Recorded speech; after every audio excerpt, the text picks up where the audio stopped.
नारद जी अब पहुंचे कंस के पास। नारद जी ने सही सही बात बता दी। यशोदाया सुतम कन्याम देवक्या कृष्णमेव चा रामं चा रोहिणी पुत्रम वसुदेवेन बिभ्यता। नारद जी ने अपना काम कर दिया। नारद जी कंस के पास पहुंचे तो बोले जो देवकी पुत्र है, जो देवकी पुत्र है वही यशोदा के पास है, और जो जिसका नाम राम है इनके पास बल बहुत था, इसलिए बलराम भी कहते हैं, राम भी कहते हैं। तो बोले जो बलराम है वो रोहिणी पुत्र है, और जो वह जो कन्या थी, आप लोगों में से कोई ये जो बालक कथा पंडाल में शोरगुल कर रहे हैं इनको थोड़ा शांत कराने का प्रयास करें, इससे कथा में व्यवधान आता है।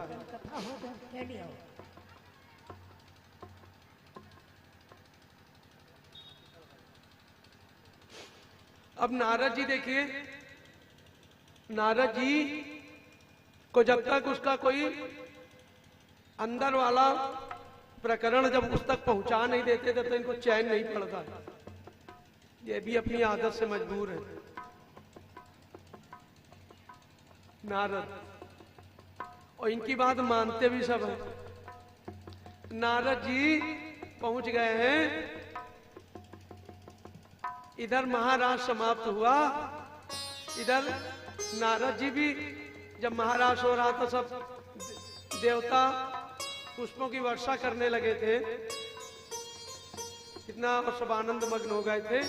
नारद जी ने कहा अब कहानी आगे बढ़ाई जाए। कंस के पास पहुंच गए, बोले जो यशोदा मैया का लाला है ना कृष्ण, यही देवकी वसुदेव का पुत्र है, 8वां गर्भ यही है, इसको वहां पहुंचा दिया गया था। और जो राम है ना, इसका राम भी नाम है, बलराम नाम है, बल इनके पास बहुत था, इसलिए इनको बलराम कहते हैं। संकर्षण खींचकर गर्भ स्थापित किया गया था रोहिणी के गर्भ में, तो इससे इनका एक नाम संकर्षण भी है। तो नारद जी ने पूरी बात बता दी कि वो नंद का छोरा नहीं है, वो देवकी वसुदेव का छोरा है, 8वां गर्भ, तेरा काल यही तुझे मारेगा। और जो बलराम है ना वो रोहिणी का है। अब कंस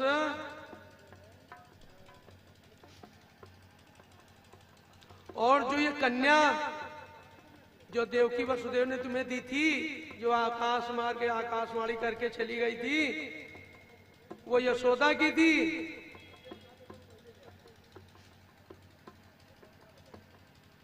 कंस तिलमिला उठा क्रोध से, और अक्रूर जी से बोला, और अक्रूर जी धर्मनिष्ठ हैं।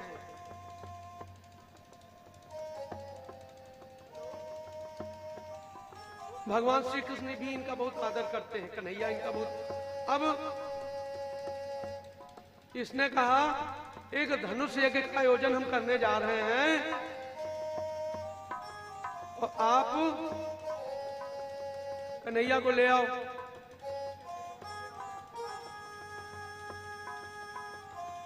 अक्रूर जी चूंकि राजा था कंस, इसने अपने पिता उग्रसेन को कारागार में डाल दिया था और गद्दी पर स्वयं बैठ गया था।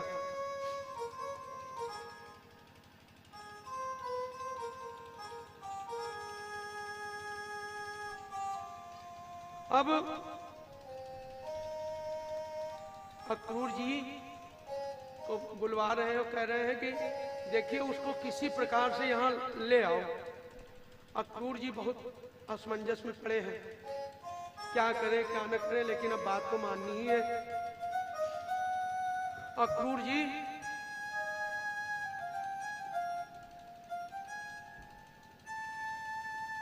आते हैं गोकुल में। जब आते हैं इनका बड़ा सत्कार होता है, समाचार देते हैं, मनोरथान करो तुम चैर्जनो देवहतानपि युच्यते हर्ष शोकाभ्याम तथा प्याज्ञाम करो मिते। एक तरफ उनको हर्ष है कि आज कन्हैया के दर्शन मुझे भी होंगे, इस बात का हर्ष है, लेकिन दूसरी तरफ पीड़ा है कि दुष्ट कंस कन्हैया को बुलवा रहा है, इसका उद्देश्य ठीक नहीं है।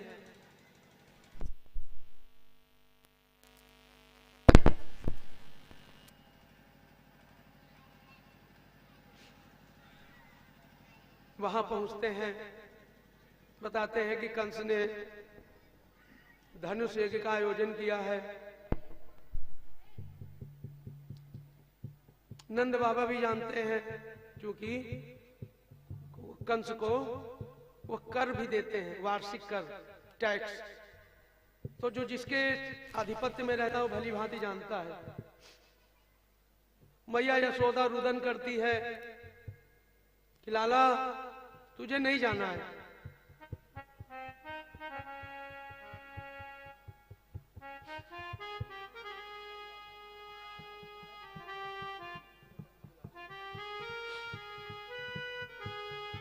अक्रूर जी वहां विश्राम करते हैं। अक्रूर जी कहते हैं कि देखिए, यशोदा मैया को समझाते हैं कि अक्रूर जी है ना, रुदन मत करो। मैया कहती मैं नहीं भेजने वाली अपने लाला को, ये तो मेरे प्राण हैं, मैं इसे कैसे भेज दूंगी। कन्हैया कहते हैं बस परसों आ जाएंगे, परसों आ जाएंगे। मामा ने वो धनुष यज्ञ का आयोजन किया है। मैया कह रही देखिए, ऐसे ही इतने उत्पात हमने देखे हैं, कहीं पूतना आई, कहीं वो तृणावर्त आया,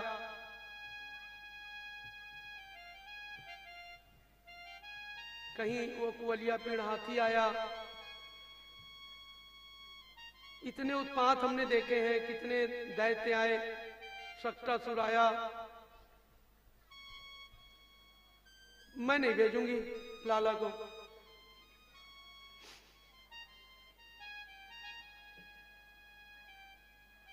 अब कन्हैया को जाना है, और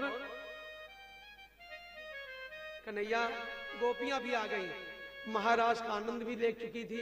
अब कन्हैया के बिना वो रहना नहीं चाहती थी ब्रज में। कन्हैया समझा रहे हैं कि बस आज गया और कल रुका, परसों आ जाऊंगा।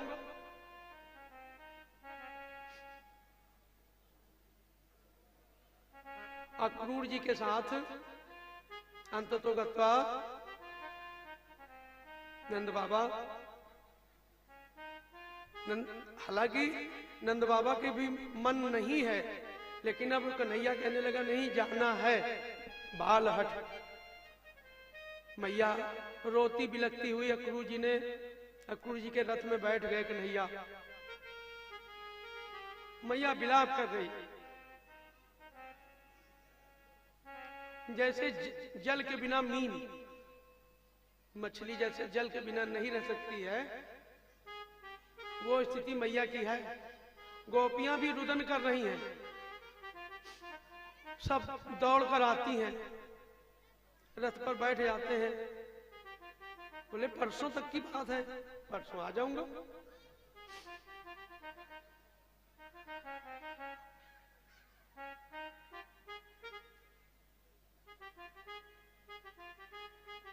और अक्रूर जी के रथ में आरूढ़ होकर कन्हैया चल देते हैं।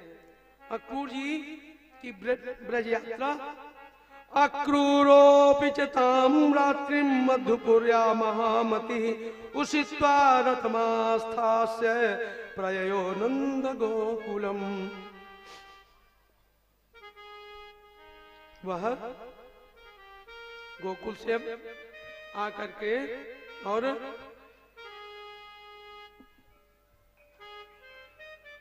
जा रहे हैं, मार्ग में यमुना के किनारे रथ को रोका। अक्रूर जी जल में डुबकी लगाकर स्नान करने लगे। जैसे ही जल में डुबकी लगाया तो कृष्ण नैया के दर्शन हो रहे हैं। फिर ऊपर जल से बाहर आए तो देखा तो रथ पे बैठे, फिर डुबकी मारा तो देखा वो तो वैकुंठ धाम है। उसमें शांताकारं भुजगशयनं पद्मनाभं सुरेशं विश्वाधारं गगन सदृशं मेघवर्ण शुभांगं लक्ष्मीकान्तं कमलनयनं योगिभिर्ध्यान गम्यं वंदे विष्णुं भवभयहरं सर्वलोकैकनाथम। फिर जल के अंदर डुबकी लगाया तो देखा शेष साई भगवान विश्राम कर रहे हैं और माँ लक्ष्मी के चरण दबा रही हैं। बोले मैं क्या देख रहा हूं? फिर जल के बाहर आए डुबकी लगा तो देखा रथ में बैठे हुए। अक्रूर जी समझ गए कि यह साधारण नहीं है, कंस इनका कुछ नहीं बिगाड़ पाएगा।